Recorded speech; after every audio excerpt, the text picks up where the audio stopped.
Assalamualaikum warahmatullahi wabarakatuh. Kami calon guru penggerak angkatan 9 dari Kabupaten Tegal, Provinsi Jawa Tengah. Perkenalkan, nama saya Erva Agustiarini. Saya Sapuroh. Saya Wulan Anggraini. Pada hari ini kami akan mempraktikkan coaching secara bergantian sebagai observer, coach, dan coachee. Selamat menyaksikan. Baik, Assalamualaikum warahmatullahi wabarakatuh. Mbak Ulan, apa kabarnya? Waalaikumsalam warahmatullahi wabarakatuh. Bu Sasa, alhamdulillah baik. Luar biasa sekali pagi hari ini saya melihat Bu Sasa itu begitu semangat sekali nih Bu Sasa. Betul sekali Mbak Ulan. Hari ini saya akan melakukan observasi tentang coaching yang akan dilaksanakan Mbak Ulan, di mana saya sendiri sebagai observer dan Mbak Ulan sebagai coach dan Miss Erva sebagai coachee. Nah, namun sebelum kita melakukan coaching hari ini, pastinya kita harus berbincang-bincang dulu nih. Nah, indikator-indikator atau pra-observasi ini, yang pertama tentunya pasti untuk berjalannya coaching dengan baik harus menggunakan alutilita. Nah, kompetensi apa yang harus Ibu kembangkan supaya coaching itu berjalan dengan baik? Oke, terima kasih Bu Sasa. Jadi di sini saya sebagai coach nantinya itu memang harus bisa mengembangkan 3 kompetensi. Nah, yang pertama itu pastinya harus ada kehadiran penuh atau presence. Kemudian yang kedua itu saya mencoba untuk mendengarkan dengan aktif dan juga tentunya dengan rasa. Dan yang ketiga itu saya mencoba membuat pertanyaan-pertanyaan yang berbobot Bu Sasa. Begitu. Oke, baik-baik. Terima kasih. Nah, saya sudah menyiapkan rubrik untuk penilaian proses coaching yang akan Mbak Ulan lakukan ini. Nah, dari ketiga kompetensi tadi, mana yang akan Ibu fokuskan untuk ditingkatkan? Oke, terima kasih Bu Sasa. Tentunya di sini saya akan mencoba meningkatkan 2 kompetensi yang nantinya akan saya lakukan atau saya terapkan Bu. Yang pertama tadi mendengarkan dengan aktif. Itu juga saya harus fokus Bu di situ karena mendengar itu kan yang disampaikan oleh coach nantinya harus bisa didengarkan dengan baik. Nah, kemudian yang kedua itu saya mencoba untuk meningkatkan membuat pertanyaan yang berbobot Bu, sehingga coach saya nantinya itu juga bisa punya gambaran, kemudian punya solusi dan lain sebagainya seperti itu Bu. Baik, terima kasih. Dari indikator tadi yang akan Ibu kembangkan itu, apa yang Ibu harapkan dari proses pelaksanaan coaching nantinya? Oke, terima kasih Bu. Jadi indikatornya ya Bu, ini saya menginginkan adanya coaching yang memang bisa membuat ide-ide atau gagasan-gagasan, gambaran-gambaran yang nantinya bisa menjadi solusi masalah-masalah yang dihadapinya Bu. Jadi bisa mandiri nih nantinya coaching itu bisa membuat sebuah solusi yang terbaik dan rencana-rencana aksinya nantinya akan bisa diterapkan seperti itu Bu Sasa. Baik, terima kasih Mbak Ulan atas jawabannya. Semoga coachingnya itu dapat berjalan dengan lancar, yang nantinya seorang coaching itu bisa menggali idenya. Terus nanti kita juga akan melakukan proses bincang-bincang lagi setelah coaching berlangsung. Nah, silahkan Mbak Ulan melaksanakan proses coaching dengan Miss Erva. Semoga sukses. Oke, terima kasih Bu Sasa. Oke, Assalamualaikum warahmatullahi wabarakatuh Miss Erva. Waalaikumsalam warahmatullahi wabarakatuh. Gimana kabarnya hari ini? Alhamdulillah baik. Bu Ulan sehat? Alhamdulillah sehat. Ini Miss Erva, kita akan ngobrol soal apa nih Miss? Iya, ini saya itu belakangan kok lagi heran sama kelas 11 TO2 ini. Jadi kalau saya perhatikan, saya tuh mengajar dengan metode yang sama, pendekatan dan strategi yang sama. Untuk kelas-kelasnya tuh oke-oke aja. Tapi kok di kelas 11 otomotif 2 itu kenapa beda ya? Rasanya kok mereka ada kesulitan gitu di pelajaran saya. Oke nih, menurut Ibu Erva sendiri ya, hal-hal apa saja nih yang membuat Bu Erva itu mempunyai asumsi bahwa di kelas 11 TO2 itu ternyata banyak yang mengalami kesulitan dalam berbahasa Inggris? Ya, jadi ketika saya mengajar itu, anak-anak itu memiliki kosakata yang sangat kurang. Artinya ketika dalam sebuah chapter atau bab, kemudian mereka menyampaikan sesuatu tuh banyak kurangnya kosakata yang mereka miliki. Kemudian yang kedua, kurangnya motivasi. Terus kurang bersemangat gitu loh. Dan mereka tuh akhirnya kan lebih cenderung ngobrol gitu sama teman daripada memperhatikan pelajaran saya. Oke. Ya, setelah ini apa sih yang sebetulnya Ibu harapkan terhadap anak-anak atau murid-murid kita yang ada di kelas 11 TO2 ke depan? Saya sih berharapnya ya anak-anak bisa menyukai bahasa Inggris dulu. Karena kalau sudah suka itu gampang belajar ke sananya. Yang kedua, mereka bisa meningkatkan kosakata bahasa Inggris khususnya yang ada di chapter yang sedang kita bahas. Artinya ketika dalam satu chapter itu punya kosakata sesuai dengan target, maka masuk ke chapter berikutnya mereka akan selalu ada penambahan kosakata baru. Kemudian saya ingin mereka tuh punya motivasi yang lebih ketika belajar bahasa Inggris seperti itu, Bu. Oke Bu Erva, jadi harapannya Bu Erva ke depan dengan kelas 11 TO2 selanjutnya Ibu itu kalau misalkan saya boleh membandingkan ya, atau jika dibandingkan dengan kelas-kelas yang lain, kira-kira skala berapa nih Bu, dari 1 sampai 10 di kelas 11 TO2 tersebut? Jadi kalau saya boleh membandingkan dengan kelas lain, kalau dari kelas skala 1 sampai 10 itu kayaknya TO2 masih di skala angka 5 deh kayaknya.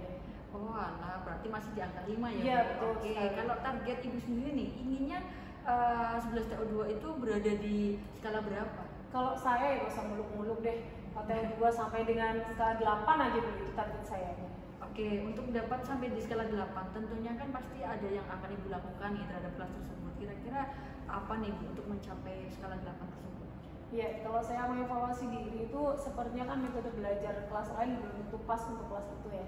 Jadi sepertinya saya akan merubah metode pembelajaran saya, kemudian saya juga ingin membuat kelasnya lebih menyenangkan sehingga mereka itu lebih tertarik untuk belajar daripada ngobrol sendiri dengan temannya. Kemudian pembelajaran menyenangkan mungkin dengan adanya permainan-permainan, dan saya menerapkan ice breaking di kelas, dan mungkin untuk mengimprove kosakata mereka bisa menggunakan game-game yang bisa meningkatkan kosakata mereka seperti Scrabble dan lain-lain. Oke, jadi Ibu akan menggunakan pembelajaran yang lebih menyenangkan di kelas 11 TO2 ya Bu. Kemudian rencana apa lagi nih yang akan Ibu terapkan di kelas tersebut? Sepertinya karena ini kelas unik ya, maka saya harus mengetahui nih apa sih kebutuhan belajar anak-anak. Kemudian minatnya mereka tuh bagaimana, kesiapan mereka dalam belajar itu seperti apa. Jadi sepertinya saya akan lebih tepat menerapkan pembelajaran berdiferensiasi di kelas tersebut.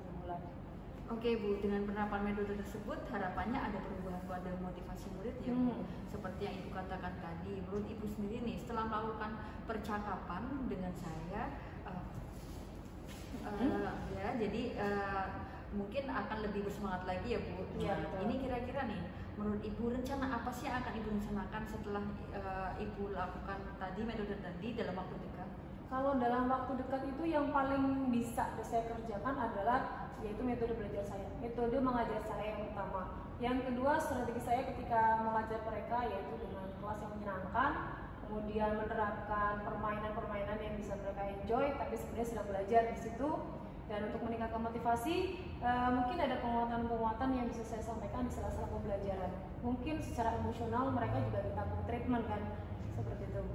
Oke, terima kasih. Dari sekian banyak rencana yang Ibu paparkan tadi ya. Nah, ini siapa saja nih Bu yang dapat membantu Ibu untuk merealisasikan rencana-rencana Ibu tadi?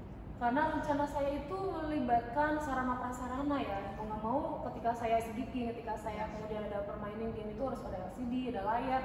Maka mungkin yang pertama saya akan ajak diskusi dengan kasar pras. Yang kedua bagian kurikulum, yang ketiga juga teman-teman sejawat. Karena ketika saya diskusi bisa jadi di sana ada sharing praktek baik yang kemudian bisa saya terapkan di kelas-kelas yang saya ajarkan. Oke Bu, luar biasa sekali nih. Kira-kira ini Bu Erva sendiri nih kapan akan dilakukan? Sepertinya faster is better, lebih cepat lebih baik. Oke, Ibu akan melakukan secepatnya, ini sangat luar biasa sekali beberapa perubahan yang dalam pembelajaran proses di kelas. Kemudian komitmen apa nih Bu yang harus Ibu bangun nih untuk dapat merealisasikan tujuan atau target yang nantinya akan Ibu harapkan? Baik, kalau komitmen mungkin saya lebih komitmen pada diri sendiri pertamanya, karena apapun yang akan terjadi di kelas, anak-anak itu tergantung kita juga gurunya. Ketika saya berkomitmen pada diri sendiri untuk bisa membuat kelas menyenangkan, maka saya harus berkomitmen mempersiapkan apapun dengan lebih baik, lebih dini. Misalkan paginya saya mau ada SBQ, ya saya sudah prepare SBQ-nya apa, durasinya berapa, metode pembelajarannya bagaimana, itu komitmen pada diri sendiri. Kemudian untuk berkomitmen dengan anak, mungkin kita bisa membangun kesepakatan dulu antara anak. Jadi ketika mereka pengen ngobrol, oh iya kan saya sudah punya kesepakatan nih, ya mungkin lewat keyakinan kelas atau mungkin justru kesepakatan belajar di awal pembelajaran, itu akan bisa membangun anak untuk bisa berusaha berkomitmen dengan apa yang sudah jadi kesepakatan bersama. Oke, luar biasa sekali nih Bu Erva. Nah, kemudian menurut Ibu sendiri nih, setelah melakukan percakapan tadi, kita diskusi bareng, sharing bareng nih, apa sih yang Ibu peroleh setelah melakukan percakapan dengan saya pada siang hari ini? Alhamdulillah sekali, di awal tadi saya rada-rada gemeremet sama 11 2 ya. Oke. Karena kok gak bisa ya. Tapi Ya. setelah kemudian kita ngobrol, kita jadi terbuka wawasannya bahwa anak-anak tuh spesial, unik ya. Tergantung kitanya bagaimana men-treatment mereka. Ya alhamdulillah ada pencerahan, ada gambaran ke depan saya mau bagaimana. Harapannya apa yang kita bicarakan sekarang itu membawa dampak positif buat diri saya dan anak-anak saya nantinya. Oke, terima kasih. Alhamdulillah berarti sekarang Ibu sudah mendapatkan gambaran solusi atas permasalahan yang Ibu Erva hadapi. Terima kasih Bu Erva, kita sudah diskusi hari ini. Semoga setelah rencananya dilaksanakan akan ada perubahan ke arah yang lebih positif lagi. Tentunya untuk semangat belajar anak-anak pas PSTO 2 Iya, ya, Bu. Oke, terima kasih.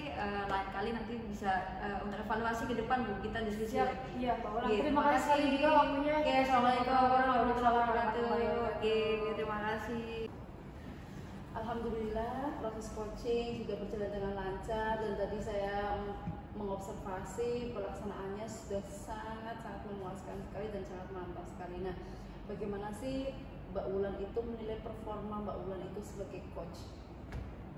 Oke, terima kasih Bu Sasa. Ya, tentunya setelah melakukan coaching tadi nih dengan Miss Erva sebagai coaching, menurut pendapat saya sudah merasa melakukan coaching dengan melalui alur tirta dan prinsip-prinsip coaching Bu, seperti itu. Betul sekali. Nah, tadi rubrik yang sudah saya nilai tadi, Mbak Wulan sudah melaksanakan proses coaching dengan menggunakan alur tirta dan prinsip-prinsip coaching. Nah, selanjutnya Mbak Wulan juga sudah menggali potensi dari seorang coach untuk bisa mengeksplor masalahnya dan juga menyelesaikan masalah-masalahnya tadi dengan alur tirta seperti menetapkan tujuan, identifikasi masalah, rencana aksi dan juga membangun komitmen ya dari seorang coach tadi.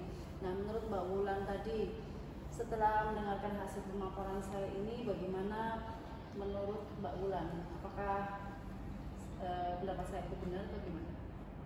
Oke, terima kasih Ibu. Setelah mendengar tadi dari pemaparan Ibu terkait proses coaching yang dapat saya lakukan ya, yang diterapkan itu memang sudah menggunakan alur tirta seperti yang tadi Ibu sebutkan. Selama melakukan proses coaching sudah berusaha menerapkan prinsip-prinsip coaching. Namun di sini saya memang harus lebih berlatih lagi Bu untuk dapat meningkatkan performa saya dalam melaksanakan coaching. Betul sekali Ibu. Nah, untuk kedepannya lagi untuk bisa melakukan proses coaching dengan baik, apa rencana Ibu yang akan lakukan?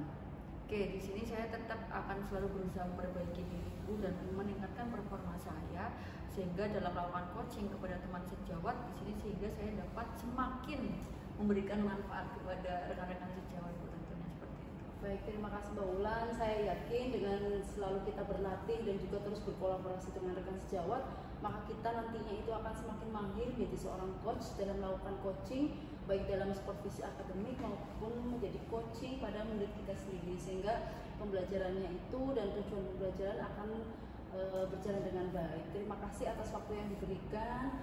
Saya sebagai observer berterima kasih karena saya sudah mengobservasi proses coaching yang dilakukan oleh Mbak Wulan dengan Miss Erva yang berjalan dengan sangat baik dan tentunya pelaksanaan observasi ini terus kita latihan dulu, latihan terlebih banyak lagi supaya kita bisa menjadi seorang observer maupun coach yang baik. Oke, terima kasih atas waktunya. Oke, terima kasih. Assalamualaikum warahmatullahi wabarakatuh. Waalaikumsalam warahmatullahi wabarakatuh. Terima kasih. Ya, ini juga luar biasa Ibu.